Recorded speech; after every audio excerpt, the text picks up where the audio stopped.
The Valorian Confederacy had stood for 3,000 years. They were a proud species with silver skin and eyes that changed color based on their emotions. Their ships were beautiful things made of crystal and light. They had defended their corner of the galaxy against many threats over the centuries. They believed that nothing could ever defeat them. They were wrong about that. The Kreth Dominion came without any warning. Their ships were massive and ugly. They were black and angular and covered with weapons that seemed to swallow light itself. The Kreth themselves were even more terrifying than their ships. They were insect-like creatures that stood 8 feet tall. They had armored shells covering their bodies and mandibles that could crush metal. They did not know what mercy meant. They did not understand the concept of surrender. They only knew conquest and destruction. Ambassador Valoria Sen stood on the observation deck of her flagship and watched the Kreth Armada surround what was left of her people's fleet. Her skin had turned a deep shade of blue, which was the color of grief among her kind. Standing beside her was Fleet Commander Torin. He was staring at the tactical display with empty eyes. The numbers on that display told a very simple and very terrible story. The Valorians had 73 ships remaining. The Kreth had brought 400. The communications officer was a young female named Mira. Her hands were shaking when she spoke. She told the ambassador that the Kreth were sending a message. Valoria told her to let them speak. She wanted to hear what these monsters had to say. The holographic display flickered, and the face of Kreth warlord Skethis appeared before them. His compound eyes gleamed with something that looked like cruel amusement. He spoke through a translator device that turned his clicks and hisses into cold, precise words. He called them Valorians and told them that their confederacy was finished. He said that their colonies were burning and their homeworld was surrounded. He offered them a choice. They could surrender now, and some of them might be allowed to live as servants to the Kreth. That was the only mercy he would offer. Valoria felt her hearts beating fast in her chest. Her people had 2 hearts, and both of them were filled with fear at that moment. But she would not let this creature see her terror. She told him that her people would not surrender. She said they would fight to the last ship if that was what it took. Skethis made a sound that was probably laughter. It was an ugly sound. He told her that they would all die today then. He said the Kreth Dominion would celebrate another conquest. Then the transmission ended, and his horrible face disappeared from the display. Commander Torn turned to look at her. He was an old soldier who had fought many battles over his long life. But even he looked defeated now. He told her that there might be another option, something they had never considered before. Valoria asked him what option could possibly exist in this situation. He said one word: humans. Valoria stared at him like he had lost his mind. Humanity was a young species. They had only been traveling through space for about 200 years. They occupied a small cluster of systems on the far side of the galaxy. The Valorian Confederacy had observed them, of course. They observed all species. But they had never made contact with the humans. They considered humans to be too primitive for diplomatic relations, too aggressive, too unpredictable, too dangerous to deal with. She told Torin that the humans had no fleet capable of reaching them in time. Even if they did have such a fleet, she asked why they would help. The Valorians had ignored humanity for 2 centuries. They had looked down on them as lesser beings. Why would humans risk their lives for strangers who had treated them with such disrespect? Torin admitted that he did not know the answer to that question, but he reminded her that they had exhausted every other option. Their allies had abandoned them. The Galactic Council had declared neutrality and refused to intervene. Every species they had asked for help had turned them away. The humans were the only people in this part of the galaxy they had not asked. Valoria looked out the window at the Kreth Armada. Those black ships were holding position for now. But in a few hours, they would attack.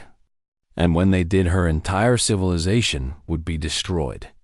Her people would be killed or enslaved. Everything they had built over 3,000 years would be erased from history. She thought about what Torn was suggesting. It seemed foolish. It seemed desperate. It seemed like the act of someone who had no hope left. But that was exactly what she was. A leader with no hope left. She told him to send the message.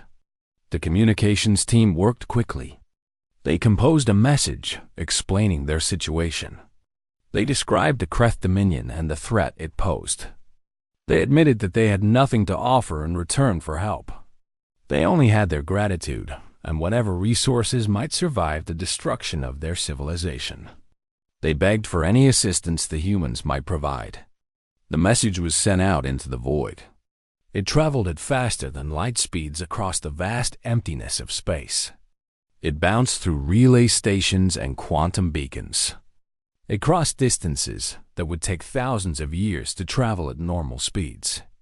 And it headed toward a small blue planet orbiting an unremarkable yellow star. Valoria watched the message disappear into the darkness. She had no idea if it would even reach the humans. She had no idea if they would respond. She had no idea if they could do anything to help, even if they wanted to. All she knew was that she had done everything she could. The fate of her people was now in the hands of a species she had never even spoken to before. Around her, the crew of the flagship waited in silence. They all knew what was coming. The Kreth would attack soon. They would die fighting, or they would die surrendering. Either way, they would die. Unless something miraculous happened. Unless someone answered their call for help. The hours passed slowly. The Kreth Armada remained in position. Warlord Skethis was taking his time. He was enjoying their fear. He wanted them to suffer before he destroyed them. That was the Kreth way. Valoria did not move from her position at the window. She kept her eyes fixed on the stars.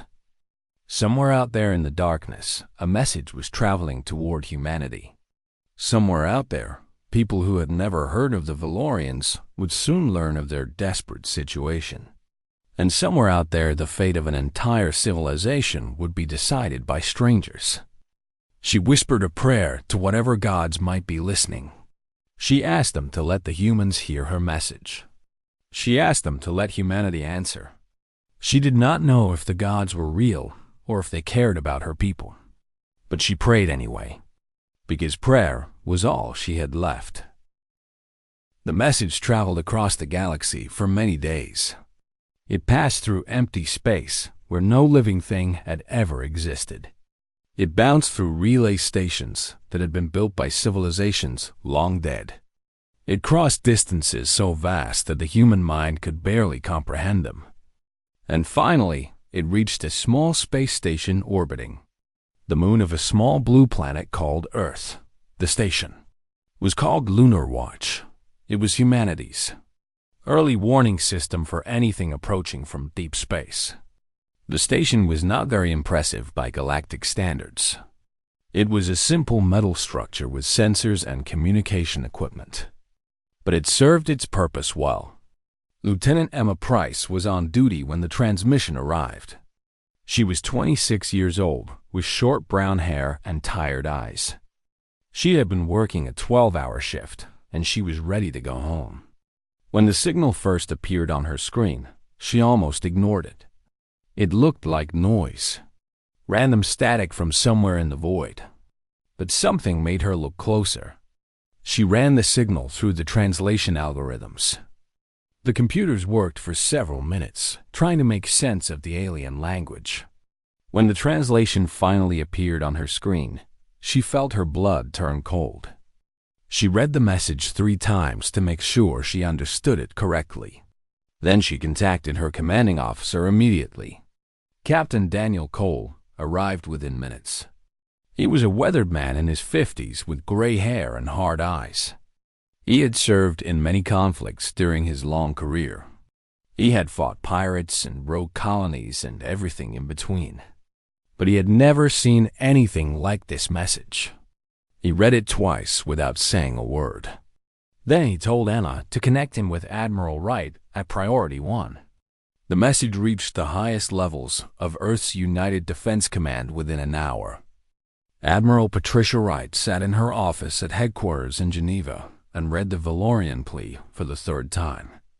She was a tall woman with silver hair and a face that rarely showed emotion. But even she felt something stirring in her chest as she read those desperate words. The message was simple. It said that the Valorians were facing extinction. It said that their enemies showed no mercy. It said that they had heard humans fight with unusual determination. They had heard that humans do not surrender easily. They were begging for help. They had nothing to offer in return except their gratitude and whatever resources might survive their destruction. Admiral Wright looked up at the officers assembled around her conference table.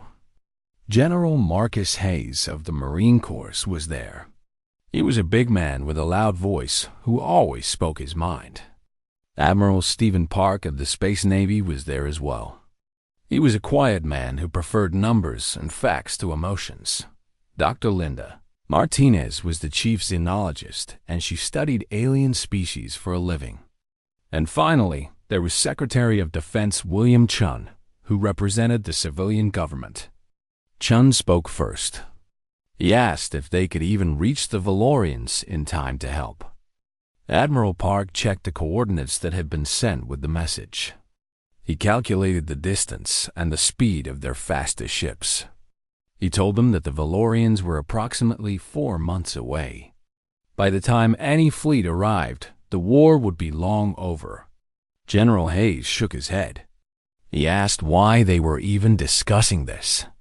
He pointed out that the Valorians had ignored humanity for 200 years.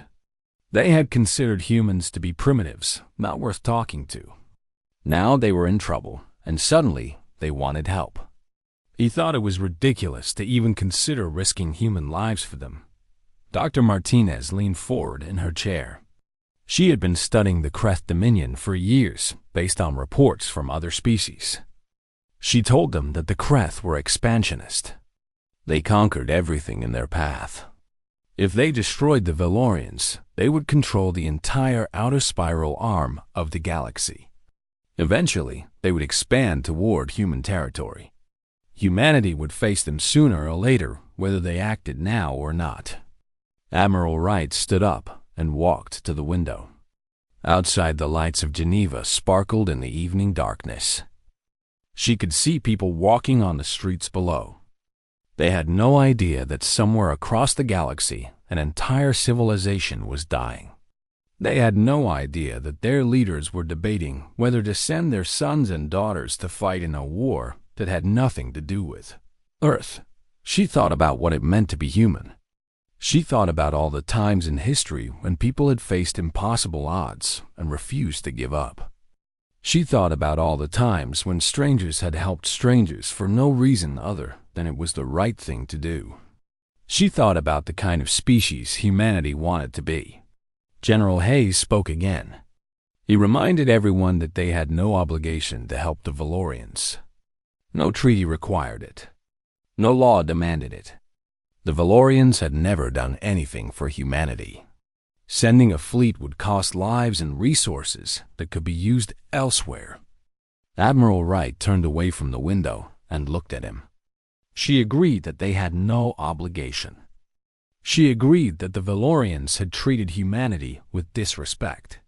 She agreed that sending help would be dangerous and expensive. But she also pointed out that someone out there in the darkness had asked for help. Someone was dying and had reached out to humanity as their last hope. What kind of people would they be if they ignored that call? Secretary Chun asked what she recommended. Admiral Wright told him that she wanted to send a fleet. She wanted to gather every ship they could spare and send them to help the Valorians. She knew it was risky. She knew some of those ships would never come home. But she believed it was the right thing to do. There was silence around the table.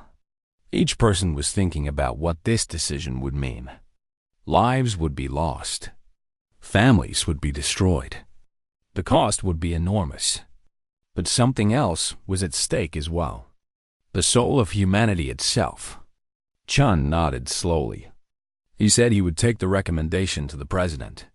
He told Admiral Wright to begin preparing the fleet. If the president approved the mission, they needed to be ready to leave as soon as possible. Admiral Wright turned back to the window.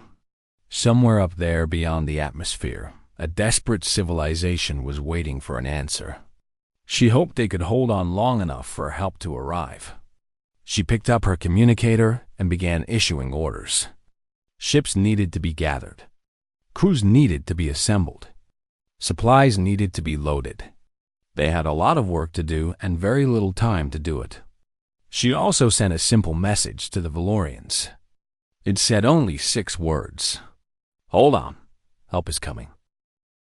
The message from Earth reached the Valorian flagship many days later. Ambassador Valoria was standing on the bridge when Communications Officer Mira told her that a transmission had arrived from the humans. Valoria felt her heart skip a beat. She told Myra to display the message on the main screen. The words appeared in simple text. They said, "Hold on. Help is coming." The message was signed by Admiral Patricia Wright of the United Earth Defense Command. Valoria read those words again and again. She could not believe what she was seeing. The humans had responded. The species that the Valorians had ignored for 2 centuries had answered their call for help. Around her, the officers on the bridge exchanged uncertain glances. They did not know what to think. They did not know if this message meant anything at all. Commander Torn asked what the humans could possibly do. Their ships would take months to arrive.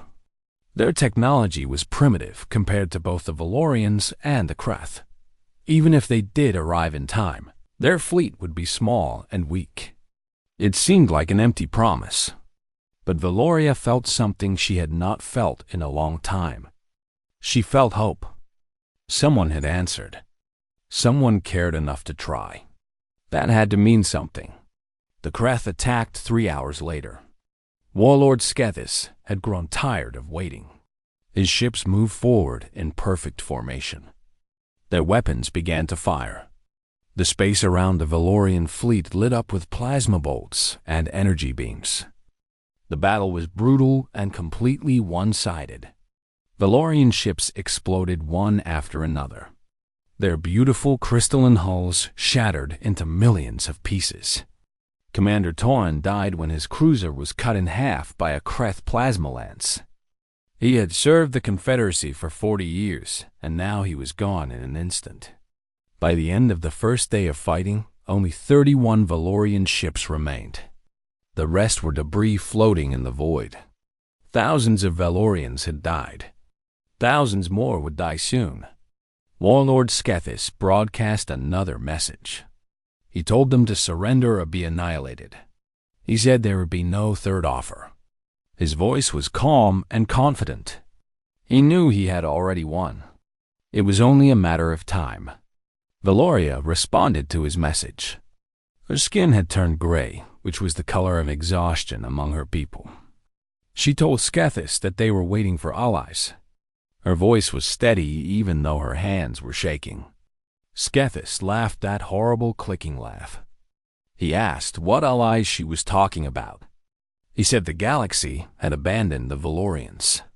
No one was coming to help them. They were alone. Valoria told him the humans were coming. There was a long pause. When Skethis spoke again, his translator conveyed something like genuine amusement. He called the humans primitive creatures from the far spiral arm. He pointed out that their fastest ships could not reach this region for months. He said the Kreth would have crushed the Valorians and devoured their worlds and forgotten their species entirely before any human ship arrived. Valoria did not argue with him. She simply said that the humans had promised to help. So her people would wait. The Kreth attacked again. The days became weeks and the weeks became months. The Valorian fleet was reduced from 31 ships to 19. then from 19 to 12, then from 12 to 7. Every battle cost them more lives and more vessels. The civilian refugee convoy they were protecting shrank as well. Millions of Valorians died in the cold void of space.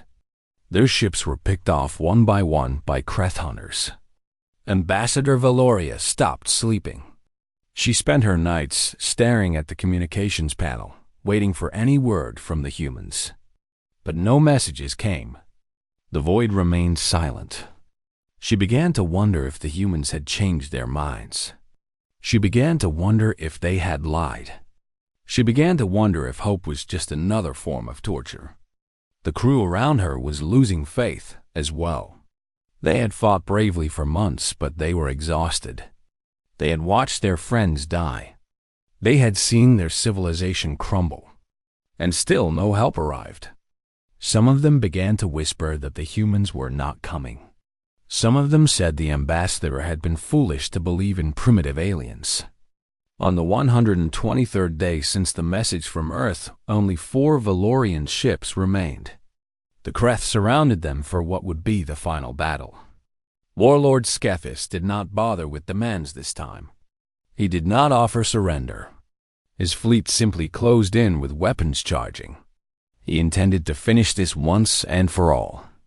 Valoria stood on the bridge and watched the Kreth ships approach. She had done everything she could.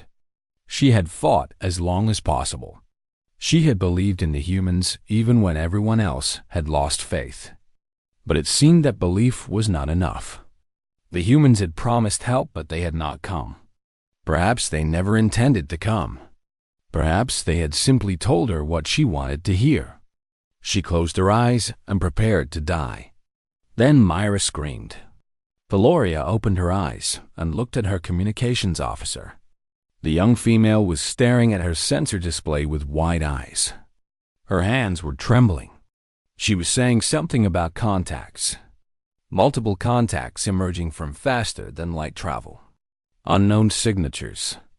Valoria looked at the tactical display. New icons were appearing on the screen. First dozens of them, then hundreds. The ships were strange shapes she had never seen before. They were not elegant like Valorian vessels. They were not angular like Kreth ships. They looked rough and practical. They looked like they had been built in a hurry by people who cared more about function than beauty. A transmission came through the speakers. It was a human voice speaking with calm authority. The voice identified itself as Captain Nathan Scott of the UES, Defiance commanding the United Earth Expeditionary Fleet. The voice apologized for the delay. Then it asked if they could be of assistance. Valoria felt tears running down her silver cheeks. Her skin had turned golden, which was the color of overwhelming joy and gratitude among her people. The humans had come. After 4 months of travel across the galaxy, they had actually come. She opened a channel to respond. Her voice was shaking when she spoke. She told them yes. They could absolutely be of assistance. The Kreth Dominion had conquered hundreds of species across thousands of years. They had studied every enemy they faced and learned their weaknesses. They had developed tactics that worked against any opponent. They believed they understood war better than any other species in the galaxy. They had never encountered humans in combat before. Warlord Skethis observed the human fleet on his tactical display. He counted 247 vessels. They were ugly things made of metal and practical materials. They bristled with weapons of various types. Some of the ships looked like they had been modified in a hurry with extra armor plates welded on at strange angles. They did not look impressive at all. Skethis felt confident.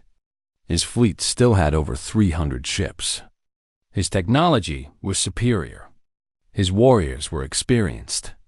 These primitive humans would be easy to destroy. He would crush them and then finish off the remaining Valorians. The celebration of victory would continue. Captain Nathan Scott stood on the bridge of the UES Defiance with a coffee mug in his hand. He was 43 years old, with gray hair at his temples and scars on his hands from years of service. His executive officer, Commander Lisa Chun, stood beside him, coordinating with the rest of the fleet. She was younger than him, but just as experienced. They had served together for many years. She told him that the Kreth were repositioning their ships. They were pulling back from the Valorians to assess the new threat. Scott nodded and said that was smart. The enemy wanted to understand what they were facing before attacking. He keyed his communicator and addressed the entire fleet. He told all ships to execute Formation Omega. He told them that weapons were free on his command. Around him, the crew of the Defiance prepared for battle. They had traveled 4 months across the galaxy for this moment. They were ready. The human fleet spread out in a complex three-dimensional pattern. Ships covered each other from every angle. They created overlapping fields of fire that would be deadly for any enemy that entered them. This formation had been developed through decades of training and simulations. It was the result of humanity's long and bloody history of warfare. Warlord Skethis hailed the human fleet. His voice came through the translator, cold and confident. He told them they had traveled far to die. He pointed out that he outnumbered them. He reminded them that Kreth technology was superior. He offered them a chance to withdraw. If they left now, he might allow them to live. Scott smiled slightly when he heard this. He told Skethis that he appreciated the offer, but he explained that humans had made a promise to some friends, and humans take their promises very seriously. He also mentioned with all due respect that the Kreth had clearly never fought humans before. Skethis made that horrible laughing sound. He said his people had studied humanity. He called them aggressive but disorganized, emotional, predictable. He thought he knew what to expect. Scott asked Commander Chun to show their friend what predictability looked like. Then he gave the order to attack. The human fleet moved forward, but they did not attack in the way the Kreth expected. Their tactical computers had predicted a straightforward assault based on human psychology profiles. Instead, the humans did something completely different. Some ships charged directly at the enemy line, drawing fire. Others hung back and launched long-range missile salvos. Still others used stealth systems that the Kreth did not know humans possessed. These ships appeared suddenly behind Kreth vessels and delivered devastating strikes before vanishing again. Fighter squadrons poured from carrier bays. The pilots flew with a recklessness that seemed insane. They took risks that no sensible being would take. They pushed their craft to the very limits of what was possible, and they destroyed Kreth fighters by the dozens. The Kreth commanders tried to respond. They used tactics that had worked against countless other species. They executed maneuvers that had been perfected over millennia, but nothing worked the way it was supposed to. The humans seemed to know what they were going to do before they did it. Every strategy that worked once never worked twice. This was the human secret.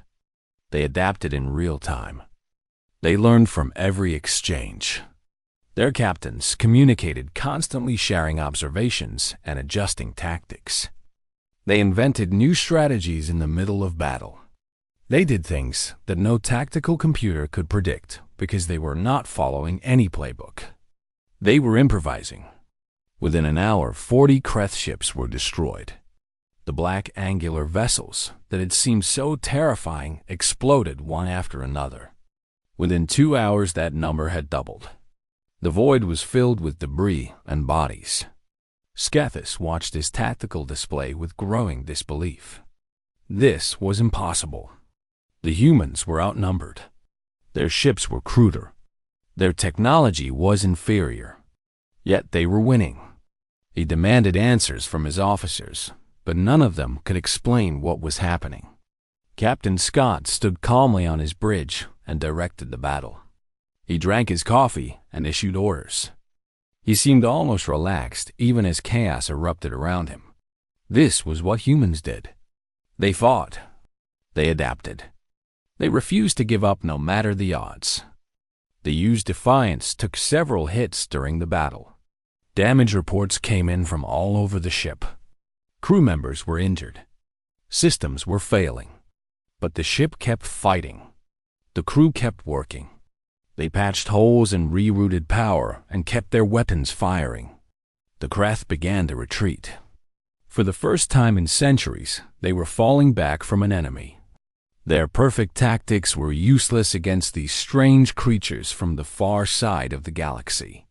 Their superior technology meant nothing when the humans found ways around it. Skethis screamed orders at his fleet. He demanded they hold their positions. He called them cowards for retreating. But his officers did not listen. They could see the battle was lost. They could see that staying meant death. One human destroyer had been badly damaged during the fighting. Most of its weapons were gone. Its engines were failing.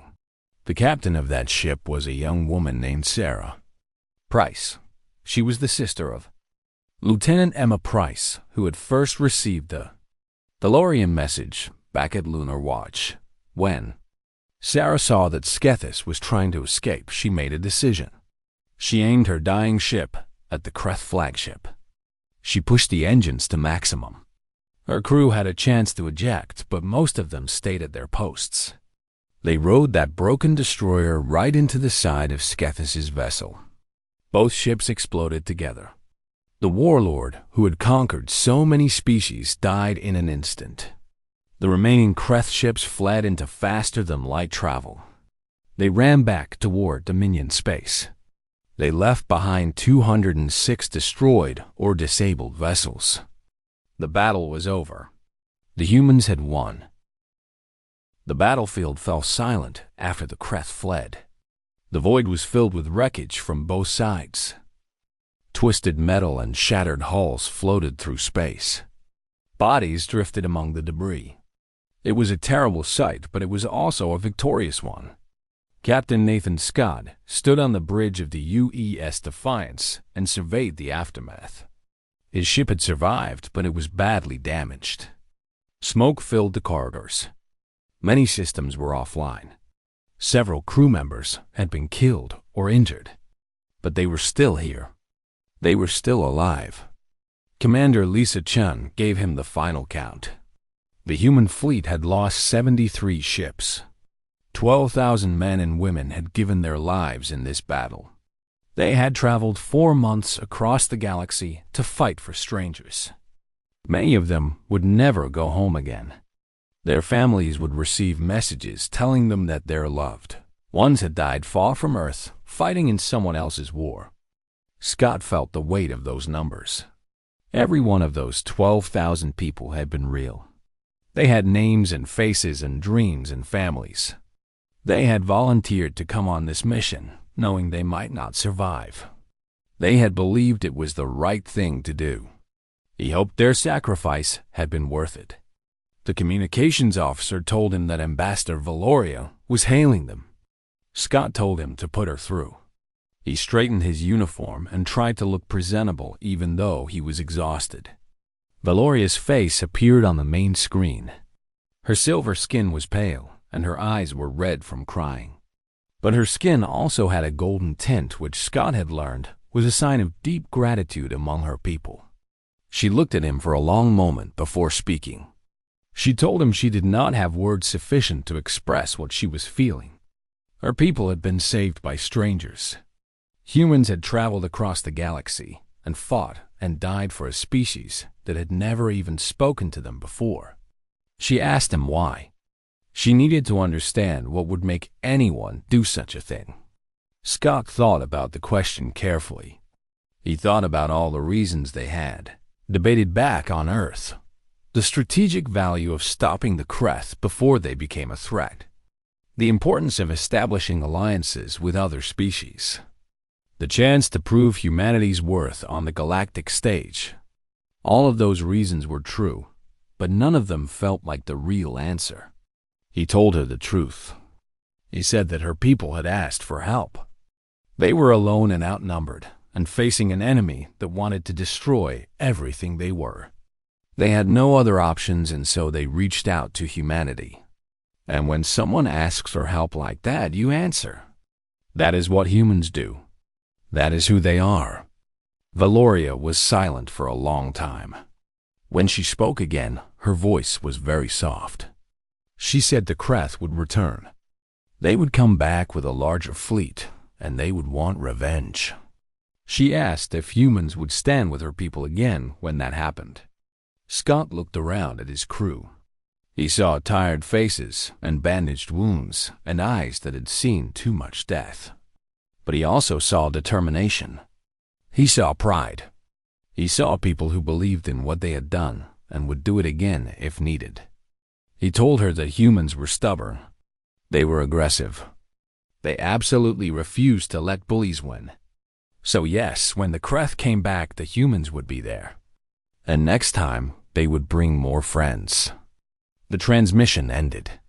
Valoria turned to face her surviving officers. There were only a handful of them left. The Valorian Confederacy had been reduced from a great civilization to a few ships and a few thousand refugees. But they were still alive. They had survived because strangers had cared enough to help them. She ordered a message to be sent to every relay station and every colony and every species that could receive it. The message was simple. It said that the Valorian Confederacy still lived. It said that the humans had come. And it said that if any species ever faced darkness alone, they should reach out to humanity. Because the humans would answer. That message spread across the galaxy over the following weeks. Species that had dismissed humanity as primitives began to reconsider. They had seen what these creatures from the small blue planet could do. They had seen that humans would fight for strangers without expecting anything in return. They had seen that humanity was something new in the galaxy. Something different. Something dangerous to those who preyed on the weak. The Kreth Dominion received the message as well. They listened to it in their dark ships as they fled back to their territory. They had been humiliated for the first time in centuries. They had been beaten by creatures they considered inferior. They began to plan their revenge. They would build a larger fleet. They would develop new weapons. They would return and destroy both the Valorians and the humans. But for now, they licked their wounds in the darkness between stars. And for now, they knew something they had never known before. They knew fear. On Earth, the news of the victory spread quickly. People gathered in the streets to celebrate. They watched videos of the battle that had been transmitted home. They mourned the 12,000 who had died. They felt proud of what their species had accomplished. Admiral Patricia Wright stood at a memorial service for the fallen. She read the names of every person who had died in the battle. It took hours. Each name was a life that had been given so that strangers might survive. She promised that their sacrifice would never be forgotten. Ambassador Valoria came to Earth several months later. She stood before the United Nations and thanked humanity for saving her people. She offered an alliance between the Valorian Confederacy and Earth. She promised that her people would stand with humanity forever. The alliance was accepted. Captain Nathan Scott attended the ceremony. He sat in the back row and watched as history was made. He thought about all the people who had made this moment possible. He thought about the crew of his ship. He thought about Sarah Price, who had sacrificed herself to kill Skethis. He thought about everyone who had believed that helping strangers was the right thing to do. After the ceremony, Valoria found him. She thanked him personally for everything he had done. She told him that her people would tell stories about humans for generations. They would remember the species that came from nowhere and save them when no one else would. Scott told her that humans were just glad they could help. He said that is what neighbors do. Even neighbors who live on opposite sides of the galaxy. Valoria smiled at that. It was the first time Scott had seen a Valorian smile. She told him that humans were strange creatures, but she was very glad they existed. Scott smiled back. He told her that humans get that a lot, The galaxy had noticed humanity. The universe had seen what they could do, and nothing would ever be the same.